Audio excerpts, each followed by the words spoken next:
হরে কৃষ্ণ মাতা। হরে কৃষ্ণ। তো আপনি শ্রীমদ ভগবদ গীতা পড়ছেন তো? হ্যাঁ। তো আপনাকে একটা প্রশ্ন করতে পারি?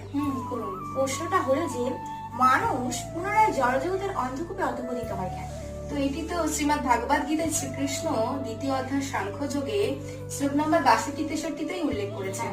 সেই শ্লোকটি হলো ধ্যায়ত বিষয়ান পুংস সঙ্গস্তেষু উপজায়তে সঙ্গাৎ সঞ্জায়তে কামো কামাৎ ক্রোধ বিজায়তে ক্রোধাৎ ভাবতি সম্মোহ সম্মোহাৎ স্মৃতি বিভ্রম স্মৃতি ভ্রংশাৎ বুদ্ধিনাশাৎ প্রণস্বতি।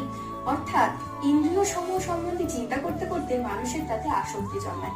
আসক্তি থেকে কাম উৎপন্ন হয়, কামনা থেকে ক্রোধ উৎপন্ন হয়, ক্রোধ থেকে সম্মোহ, সম্মোহ থেকে স্মৃতি বিভ্রম, স্মৃতি বিভ্রম থেকে বুদ্ধিনাশ এবং বুদ্ধিনাশ হওয়ার ফলে সর্বনাশ হয়। অর্থাৎ মানুষ পুনরায় আবার এই জড়জগতের অন্ধকূপে অধঃপতিত হয়। হরি বল। হরি বল।